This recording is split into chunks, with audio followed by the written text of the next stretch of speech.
The Department of Justice says it will release the Epstein files eventually. Here's their filing, a court filing where they explain that the victim list and other sensitive materials is still sort of under review. They're saying this is painstaking, unfamiliar work. They've never seen this before. It's brand new information. When did they say that they will release this? And again, this is in compliance with what Congress passed a few weeks ago, the Epstein Transparency Act. And they're like, yeah, we know we're supposed to do it. We will get it. Here's how they explain it. In the near term, they said we cannot give you a specific date, near term. Now, this explanation is very hard to believe. This was their case. This was their investigation. They have many times already redacted the names of the victims for their own prosecution of Ghislaine Maxwell, of Jeffrey Epstein. This was their most high-profile case in modern history, and they're saying we don't know. We got to go through it. This is brand new process of going through it. I brought this as a Friends reference. This is what the department, brand new information. If you know that Friends quote, give me a thumbs up. So joining us to discuss is Shannon Joy from the Shannon Joy Show, fellow Rumble creator. What do you think this is? And do you get my Friends quote? I mean, listen, that is what it is a big, giant middle finger in the faces of all of the Epstein survivors, the people advocating for the Epstein survivors, the people involved in the painstaking work of getting these files released. It's also a middle finger to Trump's constituency, his base, MAGA, MAHA conservatives. It's a middle finger in the face of sanity and common sense, because it is obvious that they can release these documents. They're being even more evasive. They're being even more vague with the wording. And it's just absolutely offensive. It should offend every constituent. And one of the frustrations I have is the scrutiny of Pam Bondi and the Justice Department to the exclusion of Donald Trump. Donald Trump had another attorney general in his first administration that botched the Epstein case in losing the highest profile political prisoner in the world. That was William Barr, and he was working at the pleasure of Donald Trump. Pam Bondi works at the pleasure of Donald Trump. And my question is, when does the buck stop with Trump?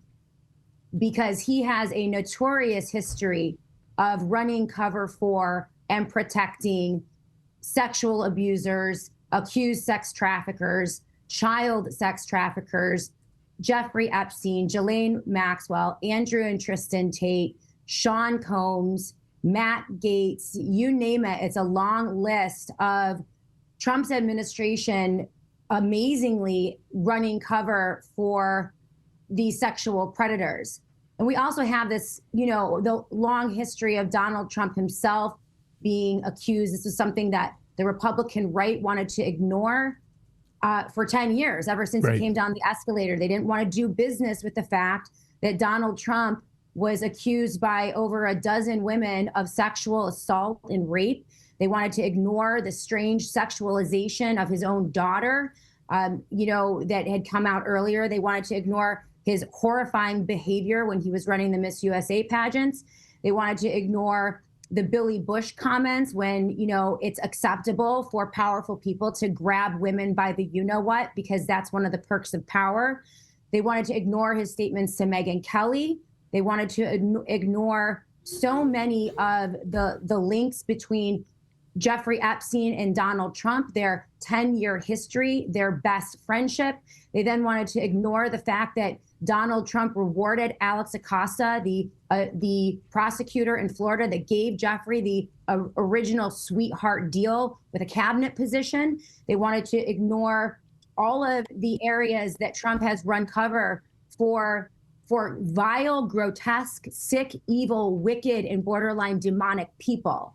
And so while, I'm frustrated with Pam Bondi and the Justice Department, my question is, when does the buck stop with Trump? And when do we finally get to the truth? They can freeze your bank accounts. They can shut off your cards, lock you out of your own money overnight.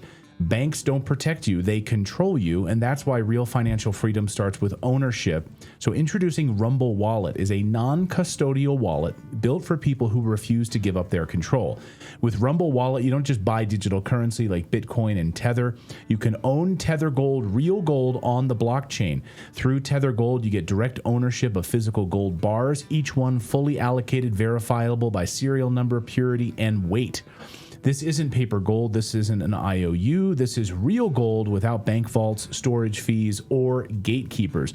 You can buy, sell, or move it 24 hours a day, 7 days a week, even with traditional gold markets are closed. And if you want, Tether Gold can be redeemed for physical gold. That's power. So the wallet is yours forever. So check them out right now. Go to wallet.rumble.com and try it right now. Set up your wallet right now at wallet.rumble.com. I'm glad you said that, because again, you'll see people in our chat room that'll say, "Oh, running cover for Trump again." You know, it's always, and I can't stand when people treat him like a toddler. You know, like, "Oh, well, Trump doesn't know about it. He didn't know. He's not involved with this," right? But at some point, also, we have to ask questions. Trump calling up the DOJ and saying, "Hey, wait a second. You clowns are telling us now you need to review these documents. They've been in your servers. It's not like you discovered a box of things," as friend of the show Kyle Seraphin likes to point out. These aren't just like sitting in a document box. These are on servers that they all have access to. The idea that it's in the Southern District of New York and we have to transport it by a truck down to Washington, D.C. so they can review it is total bullshit. I agree. And it defies logic. It defies common sense. It defies reason. There's no sense to it. Why on earth? I mean, in this, this opens up a Pandora's box of horrors. Well, isn't it just Occam's razor then at the end of the day, Shannon? I mean, can we all just stop pretending like they are actively trying to hide it, right? Like they have it. They're protecting these child predators. And when that guy at that Ford plant yelled out to Trump, "Hey, protecting pedophiles," and then he got scolded by the Ford, the powers that be at Ford. But this is exactly what it is. It's Occam's razor at this point in my mind. Right. And to my previous point, which I'd like to scream, you already redacted these. You already protected victims for your prosecution of Maxwell and Epstein. It's been done. It strains credulity that you need to do it again. Brand new. Right. Well, and I think that there are so many angles to the Jeffrey Epstein case and the Jeffrey Epstein scandal.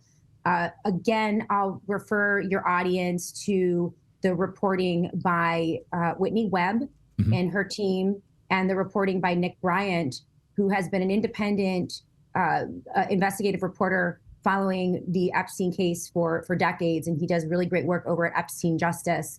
But this scandal indicts so many aspects of Washington, D.C. It indicts both political parties, Democrat and Republican. It indicts the corporate class. It indicts global leaders and, global bureaucrats. It speaks to weapons trafficking, money laundering, sex trafficking, organ trafficking. It points to financial crimes committed by Jeffrey Epstein on behalf of this very dark and powerful cartel of people that run things today. And it also... Oh, I'm sorry. I was going to just jump on that point because wild Welsh woman in our chat room, she's a wild Welsh woman. She says that too many of Epstein's friends are still alive. That's why we'll never know the truth. It's sort of kind of piggybacking off of what you just said. Right. It's a criminal cartel, a criminal operation, and it indicts Trump as fully embedded in and participating with and protecting the very deep state that his supporters believe he is fighting. That's the takeaway. Yeah, you nailed it.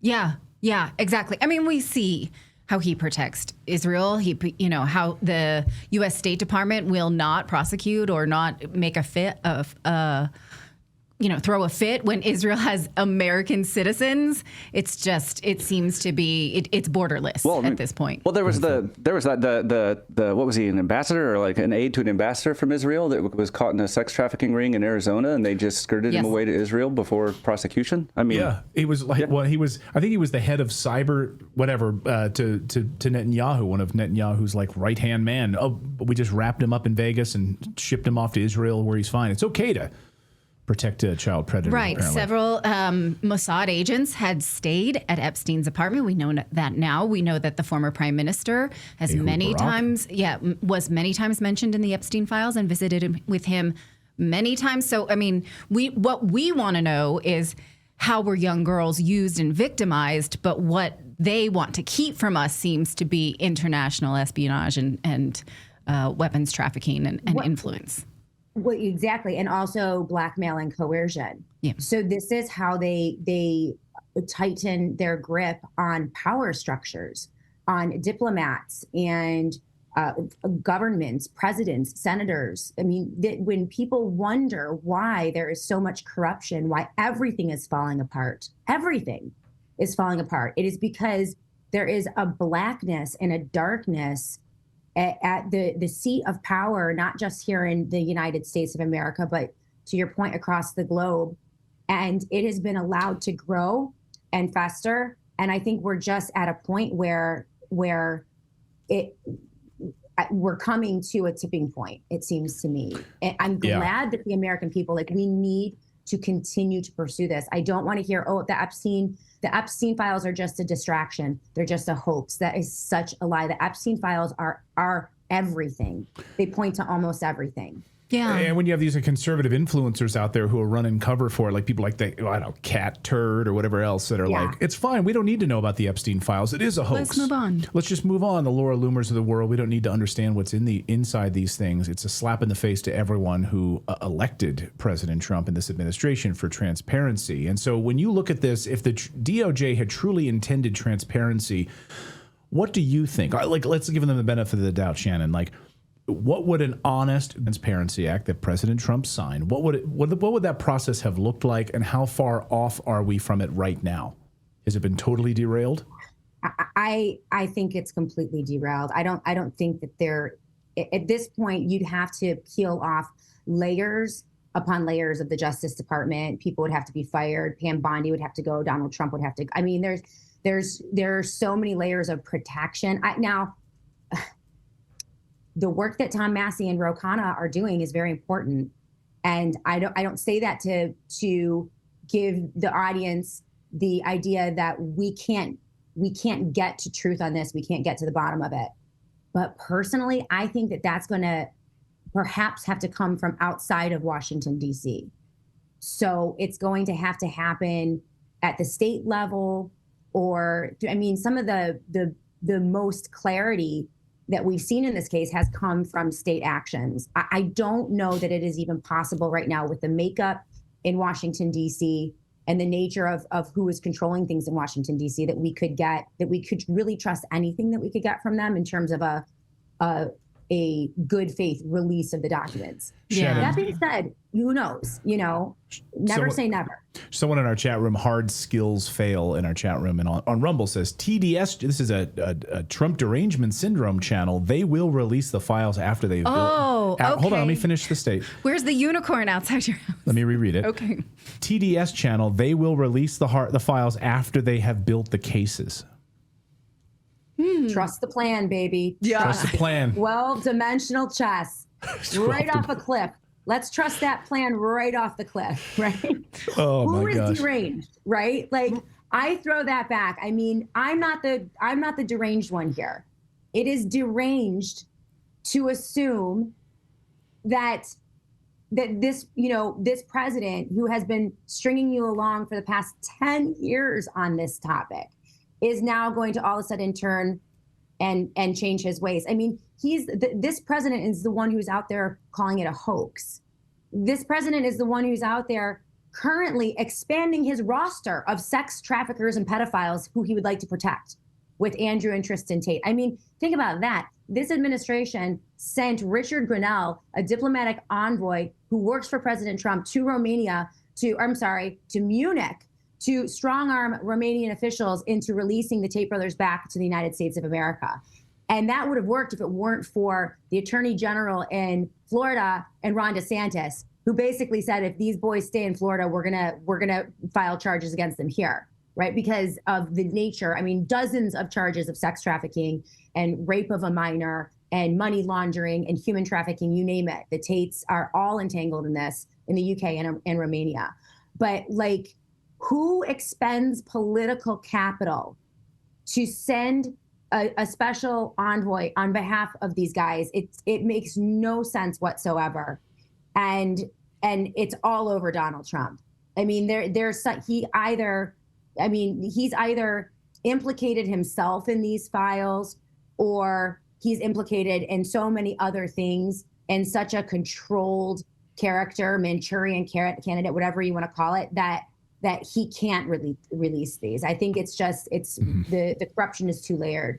I mean, if this is the episode that gives you derangement syndrome, then okay, I'll wear that button, but also add to it Biden derangement syndrome, because the Biden DOJ protected Epstein too. Same with Obama and Bush. So, okay, just make then I have derangement syndrome for all of them equally. And that's the thing, like the commenter talking about, like they're making the case. How long have they been sitting on this? Like Massey, Thomas Massey had to come out and said, like, he said he'll know whether he gets the stuff or not, because he has about, what it was, like 32 names of people that he's expecting to see. It's like the thing is, like, they know what we need is somebody with the evidence, with the will to prosecute. What we have is people with the will to prosecute and other people with the evidence, and we can't get those together. And that's what we need. Right. Yeah. Shannon Joy, thank you so much for joining us. You're spot on this one. It is not a partisan nature. You cannot filter it through partisan politics. This is about who is influencing in evil ways and exploiting young children because of it. So trust the process, bro. Right. Trust the process, bro. Well, thank you guys for having me. I love your show. Your show. I'm huge fans of you guys. So really appreciate the platform, and just keep up the great work.